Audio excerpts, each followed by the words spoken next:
ဒီကောင်လေးကိုကြည့်ပြီးတော့ဒီလိုတွေကောင်တော့နားလေကြပါဒီကောင်လေးကဘယ်လိုဖြစ်ပြီးတော့ဘယ်လိုဖမ်းလာလဲဆိုတဲ့ဟာတွေဒီလိုလက်တွေ့ကြည့်ပြီးတော့လက်တွေ့ကိုမြင်ကြပါလို့မျက်စိကိုခြေလေးဖွင့်ပြီးတော့ဒီလိုတွေနားထဲမှာခြေလေးနားကိုထောင်ပြီးတော့နားလေကြမှာနော်ကြည့်ကြရအောင်နော်ခွေးတရောင်းစားတွေဖမ်းတဲ့ကလေးကိုသူကိုတိုင်ပြောခိုင်းမှာနော်အဲ့တော့တောက်ဖမ်းတဲ့အချိန်မှာတားနဲ့အလားတူနောက်ထပ်ဖမ်းတာရှိတာမရှိပါဘူးတားကြောက်လို့တက်ဖမ်းသွားတယ်ဘယ်ကိုဖမ်းသွားလဲစေတောင်ရက်ွက်ရုံနဲ့ဖမ်းသွားစေတောင်ရက်ွက်ရုံနဲ့ဖမ်းသွားတယ်စေတောင်ရက်ွက်နော်အဲ့တော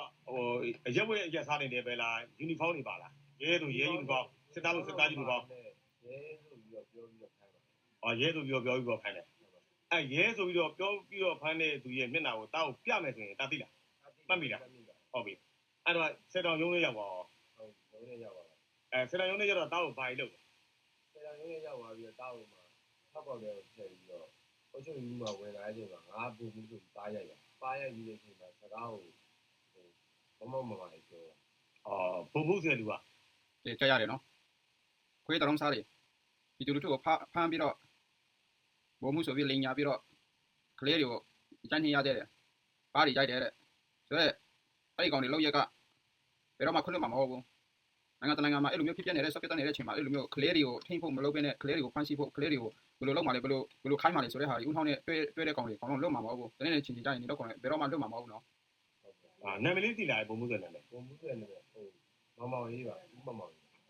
သူ့ကိုသူဘုံမှုလို့ပြောပြီးတော့ပါရတာပါရတာဘုံမှုမောင်လေးပေါ့ဘုံမှုဟုတ်တဲ့မဟုတ်ချင်တာလည်းမသိဘူးသူ့ပစကားပြောတာနော်ပစကားပြောတ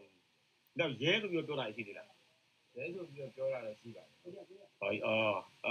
ငါတို့ရဲပါဆိုပြီးတော့ပြောတာရှိပါတယ်အဲ့တော့ရဲတဲ့ညမနေချက်တာတော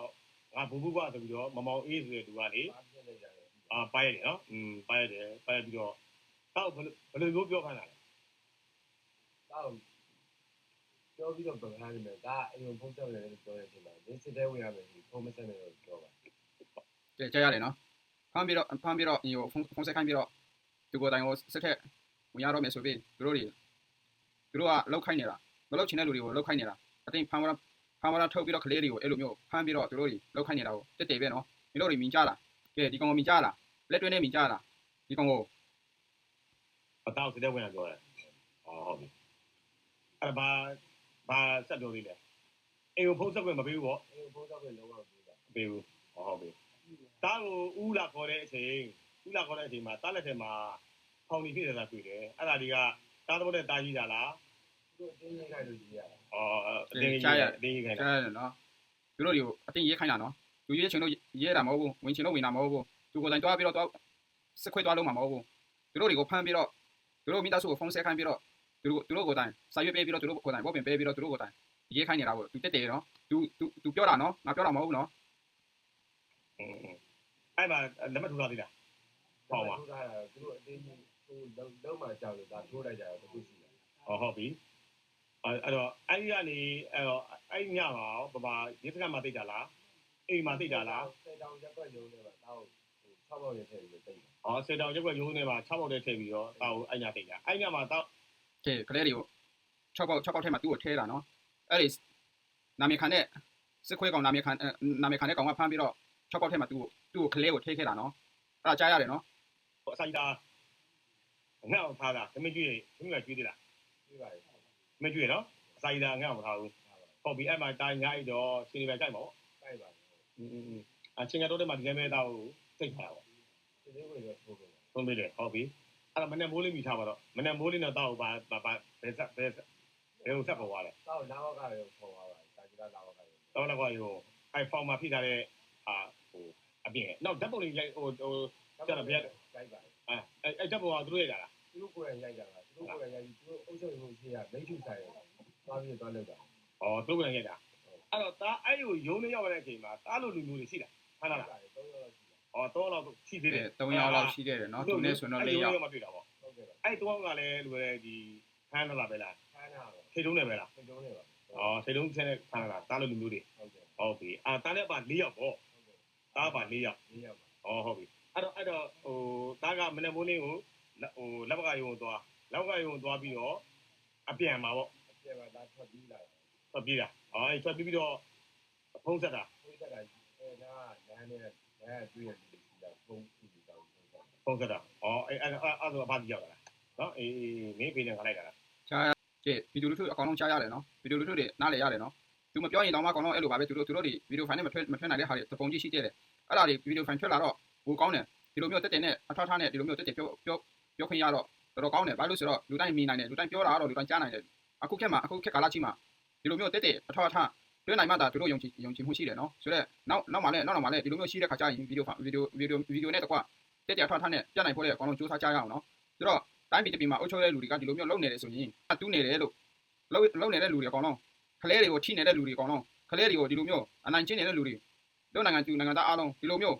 းအခု PDF ပဲဖြစ်ဖြစ်စစ်ခွဲတွေပဲဖြစ်ဖြစ်ကလေးကိုထိပြီးတော့ဒီလိုမျိုးအဖို့ခွာဗီဒီယိုလူထုကိုထိနေတဲ့ဒီလိုမျိုးအနိုင်ကျင့်နေတဲ့လူတွေအကောင်လုံးဘယ်တော့မှလွတ်မှာမဟုတ်ဘူးနော်တွေ့ရတယ်နော် ဆိုအဲ့ဖြစ်စဉ်အဲ့ဒီပဲပေါ့ဟုတ်ပြီအဲ့ဆိုရင်ခုနငါဘူကပြီးတော့ပိုက်တာမမောင်အေးဦးမမောင်အေးနော် ကျဲရတယ်နော်ဦးမောင်အေးတဲ့ ဦးမောင်အေးဆိုတော့ငါတို့သိတယ်လို့ကအုပ်ကြီးလို့ခေါ်တယ်ရက်ကအုပ်ကြီးတော်သူ့ဘူမှုလို့ပြောတာပေါ့နော် ကျဲရတယ်နော်သူ့ကိုသူဘုံမှုဆိုပြီးသူ့ကိုသူနာမည်ပေးပြီးတော့သူ့ကိုသူနာမည်ခံပြီးတော့စစ်ခွင့်နာမည်ခံပြီးတော့အုပ်ကြီးသူအလောက်က အုပ်ကြီးနော်အဲ့ဒီရက်ခွင့်မှာနေတဲ့လူတွေဒီဗီဒီယိုတွေ့ရင်တော့ share ပေးကြပါနော်အုပ်ကြီးကသူကိုယ်တိုင်ကဖမ်းပြီးတော့စစ်ခွင့်နာမည်ခံပြီးတော့သူကိုယ်တိုင်တော့ဖမ်းတာနော်ကဲအဲ့လိုမျိုးစစ်ခွင့်နာမည်ခံတဲ့လူတွေကတပုံကြီးရှိကြတယ်နော်အဲ့ဒါလေးတေချာလေးလာပြီးတော့တေချာလေးကိုလက်မလွတ်အောင်အဲ့လိုမျိုးလူတွေကိုကလေးကိုထိပြီးတော့ကလေးတွေကိုဖမ်းပြီးတော့စစ်ခွင့်တဲ့ဝိုးနေတဲ့လူတွေအများကြီးရှိကြတယ်နော် ဟုတ်ကဲ့ဟုတ်ကျော်တော့ဘယ်သူရဲ့ပြီးလဲဗျ မနေ့ကဖြစ်သွားတယ်လေအောင်လေးဆိုအောင်လေးဆိုရဲ့ဖေး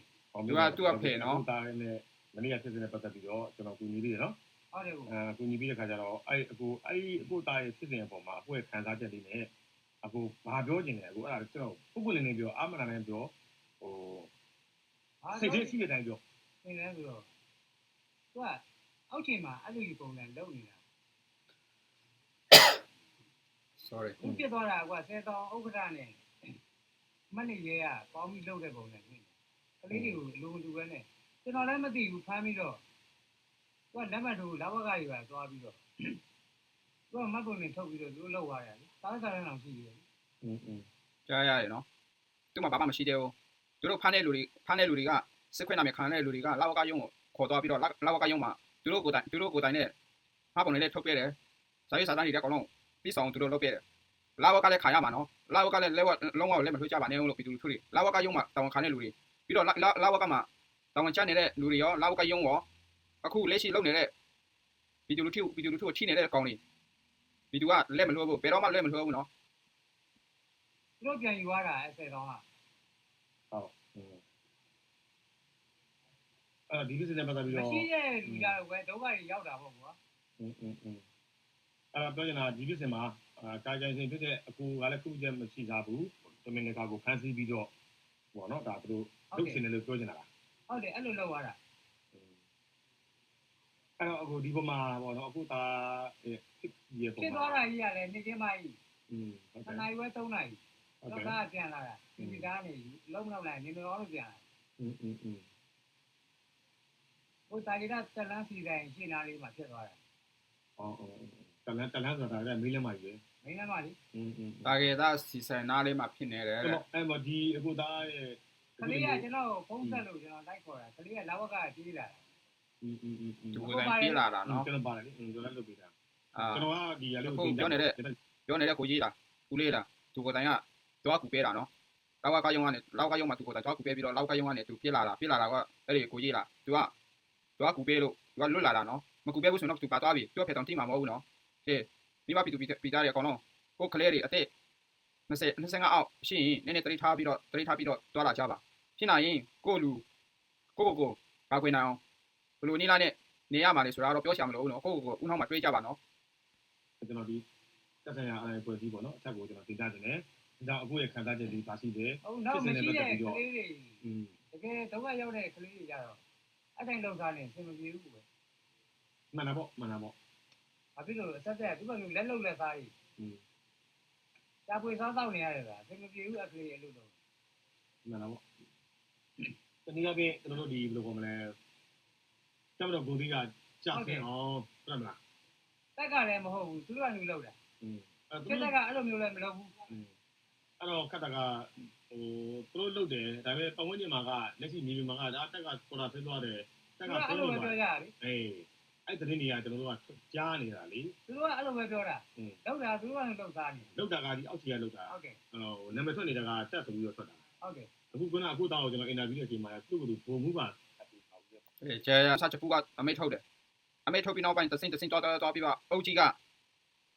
စစ်ခွဲတာဝန်ယူပြီးတော့စစ်ခွဲအလုပ်ကိုလုပ်ပေးပြီးတော့အုတ်ကြီးတွေကလုပ်နေတာနော်တတိထားကြနော်စစ်ခွဲတွေကိုတိုင်းနဲ့လုပ်တယ်အုတ်ကြီးတွေလည်းလုပ်တယ်ရက်ကွဲအုတ်ချုံမှုတွေအကုန်လုံးအဲ့ဒါတွေလုပ်တဲ့လူတွေကိုစောင့်မကြည့်ကြနဲ့တွားနေတဲ့နေရာတိုင်းမှာနောက်ကိုလိုက်ပြီးတော့ကြည့်ကြပါအဲ့ဒီကောင်တွေဘယ်တော့မှလက်မထွက်ကြပါနဲ့အခုချိန်ဒီလိုမျိုးနိုင်ငံဖြစ်ပြနေတဲ့အချိန်မှာဒီလိုမျိုးကလေးတွေကိုဒီလိုမျိုးဂိုင်းနေတယ်ဒီလိုမျိုးထိန်းနေတယ်ဒီလိုမျိုးလုပ်နေတယ်ဆိုရင်ဘယ်တော့မှလက်လွတ်မှာမဟုတ်ဘူးကလေးတွေကိုအခုချိန်မှာပညာသင်နေတဲ့အချိန်မှာသူတို့စားစရာမရှိဘဲနဲ့သူတို့စားစရာကိုလိုက်ရှာနေတဲ့အချိန်မှာသူတို့တွေအုတ်ကြီးတွေကဖမ်းပြီးတော့ဒီလိုမျိုးလောက်ခိုင်းနေဆိုတော့ကဲတစ်ထက်သားသမီးတွေဖမ်းကြည့်လိုက်ပေါ့နင်တို့တွေဖမ်းရဲလားသွားဖမ်းကြည့်လိုက်ပေါ့နင်တို့တွေကိုလမ်းဘေးကလူတွေကိုဖမ်းပြီးတော့အခြေအနေမကောင်းတဲ့လူတွေကိုဖမ်းပြီးတော့နင်တို့တွေစစ်ခွဲတဲ့ပိုးဖို့နင်တို့စူးစမ်းနေတယ်ဆိုတော့နင်တို့လက်မလို့ဘူးနော်ကဲဒီခွဲတောင်းစားနောက်ထုံပေးကြရအောင်တိုက်ခိုက်တော့မဟုတ်ဘူးနော်ဒီကောင်အိုးစားကိုချွတ်ပေးလိုက်အောင်လုံးဝအမိမကျေဘူးဘာသာရေးကိုဒီလိုမျိုးဘာသာရေးဝတ်ဆောင်နဲ့ဝတ်ပြီးတော့ဒီလိုမျိုးနိုင်ငံရေးစကားပြောနေတယ်ဆိုတော့လုံးဝအမိမကျေဘူးလုံးရင်ပြပြတတ်လုံးရမှာဘာသာရေးကိုလုံးရင်ပြပြတတ်ဘာသာရေးကိုလုံးရမှာဒီလိုမျိုးလူတွေကလုံးဝအမိမကျေဘူးပြောပြောချင်တာလဲစစ်မှုထမ်းဥပဒေနဲ့ပတ်သက်ပြီးမှဘယ်လိုပြောချင်ပါလဲဗျာခုလိုစစ်မှုထမ်းဥပဒေနဲ့ပတ်သက်ပြီးဦးဇင်းတို့ဒီနှစ်ခဏထုတ်ခဲ့ကြတယ်ဘုံဘုံကဘယ်နာမှဆွဲသွားပါရဲ့ဗျာဘုံဘုံကဘယ်နာမှခေါ်သွားပါရဲ့ဗျာမန္တလေးမှာလည်းဦးဇင်းကအဲ့လိုနှစ်ခဏဆက်ကြတယ်ဦးဇင်းတို့ကစစ်မှုထမ်းဥပဒေနဲ့ပတ်သက်ပြီးမှဥပမာဦးဇင်းတို့ဒီစစ်တပ်ကခေါ်တဲ့စစ်မှုထမ်းဥပဒေကိုမပြောခင်မှာဒီစက်ပြည်နယ်မြောက်ပိုင်းမှာဒီလို DNA တွေရဲ့ဘလောင်တွေရဲ့ဦးဇင်းတို့လိုပဲပေါ့လို့လည်းစစ်မှုထမ်းဥပဒေစစ်မှုထမ်းပေါ့ဗျာလက်ထားပါတော့နော်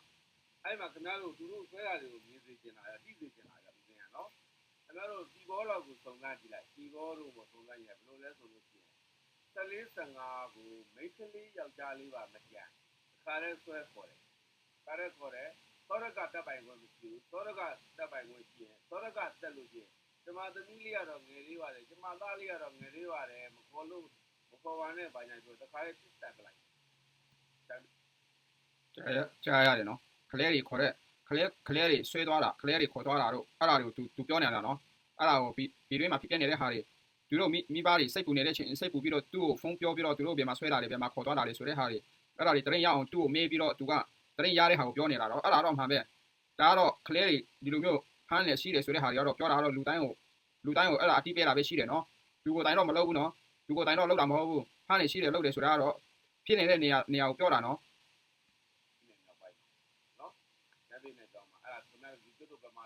်ဒီစစ်တပ်လို့ကိုစစ်မှုထမ်းဥပဒေပေါ့နော်ခင်ဗျားတို့အဲ့ဒါကြတော့ခင်ဗျားတို့ကအတမထွက်ကြဘူးဦးစင်းပြောပြီးရက်ွက်တွေထဲမှာစစ်မှုထမ်းဥပဒေနဲ့ပဲဟိုကန်ကြီးကုန်းလုံးမှာဆိုလို့ရှိရင်လည်းဒီလိုမဲပေါက်ကြတယ်မဲနိုင်ရပေါ့ရင်တော့ဒါလိုက်ရမှာပဲဒီဗျာပေါ့ရင်တော့လိုက်ရမှာပဲစစ်မှုထမ်းဥပဒေနိုင်ငံသားကိုမထမ်းဆောင်ချင်ဘူးလားနိုင်ငံသားကိုမလုပ်ချင်ဘူးလားအကြမ်းဖက်ပြည်ရဲ့အထဲကိုဝင်ပလိုက်ဗာရှင်းလင်းမလုပ်ချင်လို့ရှိရင်ဟုတ်လားအဲ့မှာခင်ဗျာနိုင်ငံပြအဲ့ဒါလည်းပြတတ်ပဲသူပြောတာလည်းပြတတ်ပါတယ်အခုနပြောတာတော့မလုပ်ချင် PDF ထဲဝင်လုပ်ချင်စစ်ခွဲထဲဝင်ဒါမဲ့အမိတ်ထုတ်တာကစစ်ခွဲတွေမြောက်အောင်ထိုင်တပူကအမိတ်ထုတ်ပြီးတော့အောက်ခြေကလူတွေလောက်တာကတော့စစ်ခွဲတွေလောက်နေတာလောက်ပြီးတော့သူကရှင်းပြနေတာကဒီတူတွေစိတ်ပူနေတဲ့အချိန်မှာဘယ်မှာဖမ်းတာလဲဘယ်မှာစီးတာလဲဆိုတဲ့အားတွေပြောပြပြီးတော့မလုပ်ချင်ရင်မလုပ်ချင် PDF ထဲဝင်ဆိုပြီးခွဲတန်းလုပ်ပြနေတာနော်ဒီတူတွေဒီကောင်ခွဲတန်းလုပ်တာနော်ချိန်တိုင်းဒုက္ခရောက်သွားလိုက်မယ်နော်စစ်မှုထမ်းဥပဒေမှာပြည်စင်လဲရှိပြီးသားနိုင်ငံတော်ရဲ့ဖိထားတဲ့လကလည်းရှိပြီးသားနိုင်ငံမြန်မာနိုင်ငံသားမှန်လို့စားစရာတော့မရှိပဲနဲ့ဒါတော့အမျိုးတို့အားလုံးဒါသိလို့စစ်ခွဲရစားစရာတော့မရှိပဲနဲ့ပယ်ဆယ်လေးရှိပြီးသားလက်ခါလေးရှိပြီးသားဘာညာရှောက်ပြောမနေနဲ့တပူရဲ့ရောက်ဖတပူရောက်ဖနော်ဒီကောင်နော်တပူရောက်ဖနော်မမေးကြနိုင်နော်ဒီကောင်နော်တပူရောက်ဖကတော့စစ်ခွဲကိုကာကွယ်ပေးနေတာနော်စစ်ခွဲကိုကာကွယ်ပေးနေတာသူပြောတာနော်ဟုတ်တယ်ဗျသိဘူးတော့လို့နော်ဦးမင်းကူညီဆောင်ရွက်ပေးနိုင်တာကဘာလဲ ဦးစင်ခင်ဗျားတို့ဖုန်းဆက်တယ်စစ်မှုထမ်းဥပဒေနဲ့ပတ်သက်ပြီးရှင်မြတ်တို့တပည့်တော်ဘယ်လိုဆွတ်ထားပါလဲဗျတပည့်တော်ကူပြောစစ်မှုထမ်းဥပဒေနဲ့ပတ်သက်ပြီးမှမောင်မဲကိုခေါ်မယ်မောင်ပြူကိုခေါ်မယ်မောင်ပြူကပတ်ဆိုင်ရှိတယ်မောင်ပြူကထမ်းလာတဲ့ပုံစံဖြစ်နေတယ်လက်ကွက်ထဲမှာတော့တိတောင်နေတာနေနိုင်တယ်အုပ်ကြီးကိုပတ်ဆိုင်ပေးနိုင်တယ်မဆာဖောက်ကိုပတ်ဆိုင်ပေးနိုင်တယ်ဟုတ်ပြီအဲ့ဒါမောင်ပြူနေရာမှာမောင်မဲကိုအစားထိုးထည့်လိုက်အဲ့ဒီလိုဆိုရင်ဦးစင်ကိုပြောပါဦးစင်ကိုယ်တိုင်သူ့ဘာကိုတိုက်တက်လောက်အကောင်ကြီးလေဘာကောင်ကြီးဖြစ်ပြီးဦးစင်မုန်းခံပြီးပြောမယ်ဥက္ကရာဆိုလဲဥက္ကရာကိုအေးအေးယူရအောင်ဦးစင်ပြောပြီးဦးစင်တို့ဆွမ်းနိုင်တာတော့အဲ့ဒါပဲဆွမ်းနိုင်တယ်အဲ့ဒါပဲဦးစင်တို့သုတ္တံဦးစင်နဲ့ပတ်သက်ပြီးတတ်နိုင်တယ်နော် သူပြောတာကပိုက်ဆံနဲ့ရွေးပြီးတော့ပိုက်ဆံရှိတဲ့လူတွေကိုပိုက်ဆံနဲ့လွတ်မယ်ပိုက်ဆံမရှိတဲ့လူတွေကပိုက်ဆံနဲ့ပဲသူတို့ပိုက်ဆံရပြီးတော့စခွေးထက်ဝင်သွားတယ်